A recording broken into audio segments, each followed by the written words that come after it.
On nous répète partout que dormir 8 heures par nuit, c'est ce qu'il faudrait faire. En fait, si je te disais que ce chiffre-là ne veut pas dire grand-chose, en vrai. Dormir longtemps ne veut pas dire dormir mieux. Et c'est ça le vrai problème.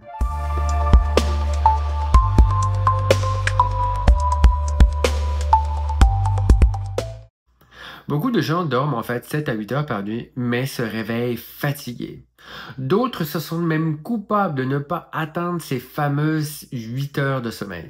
Résultat, frustration, stress, fatigue, perte de confiance en leur sommeil, etc., etc., etc.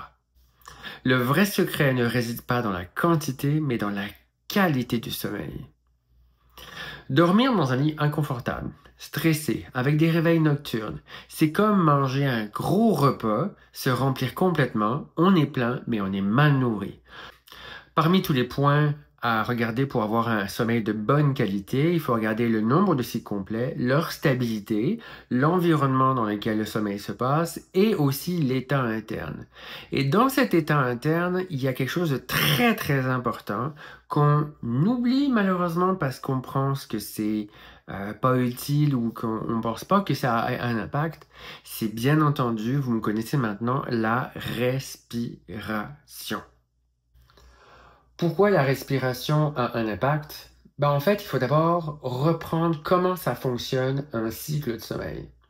Un cycle de sommeil se divise en différentes étapes. L'endormissement, la phase de sommeil léger, éventuellement un peu de sommeil paradoxal, mais surtout la phase de sommeil profond. Et c'est uniquement dans cette phase de sommeil profond qu'on récupère. C'est vraiment là que le corps se régénère, notamment le système nerveux.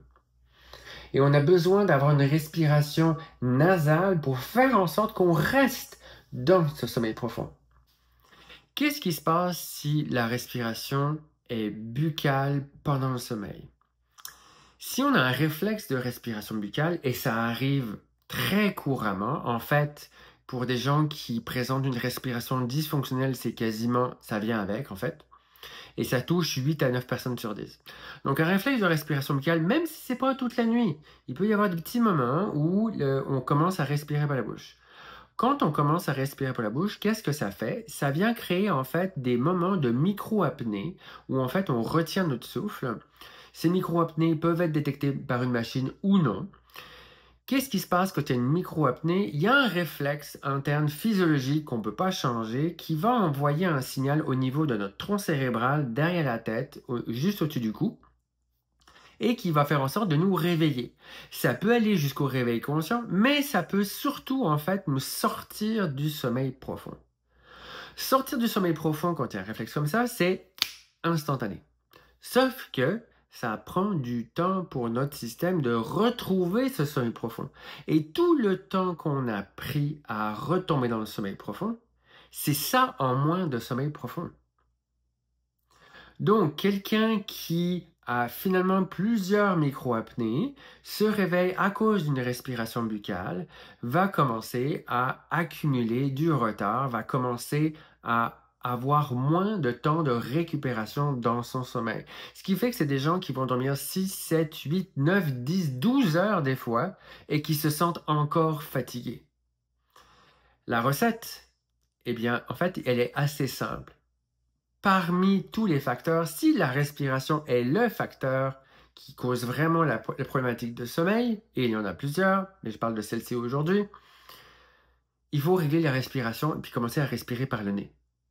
J'ai déjà montré une vidéo sur le mouth taping, je vous mets un petit truc ici pour que vous puissiez le voir et aller directement y retourner, où on vient tout simplement forcer la respiration nasale. Donc prendre soin de sa respiration, c'est prendre soin de son sommeil, c'est prendre soin de son état de stress, c'est prendre soin de soi tout simplement. Si on dort mieux, on est moins fatigué, on a plus d'énergie, on est moins stressé, on respire mieux, etc., etc., etc.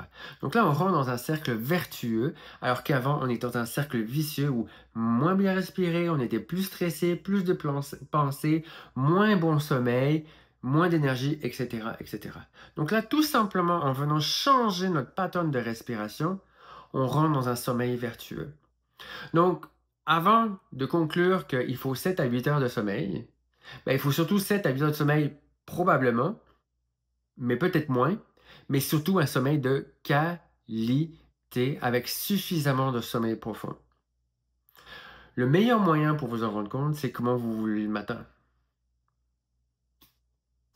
Alors la prochaine fois que vous dites « je dois dormir 8 heures », pensez plutôt « je veux dormir 6 heures mais avec un sommeil de qualité, avec suffisamment de sommeil profond pour pouvoir récupérer et je vais faire attention à ma respiration ». Si ça règle pas, et ça règle dans beaucoup de cas, à ce moment-là, on met en place d'autres routines d'endormissement, enlever les écrans 1 heure avant, il y a plein de choses, prendre du soleil le matin, il y a plein de facteurs qui vont avoir un impact sur le sommeil, mais le premier, le plus facile à regarder, c'est la respiration. Respirer par le nez, c'est fait pour. Respirer par la bouche, c'est pas fait pour, c'est fait pour uniquement les efforts et les urgences. Maintenant, continuons à arrêter de penser en termes de quantité, mais pensons en termes de qualité, surtout pour le sommeil. Ça vaut vraiment la peine. Merci. Respire, ressens et vis. Et si cette vidéo t'a aidé, n'oublie pas de t'abonner, de mettre ta petite cloche, de liker, de commenter. Ça fait toujours plaisir, ça fait grossir et ça me permet de vous livrer encore du contenu utile, pertinent et efficace pour que vous puissiez mieux respirer. À très bientôt!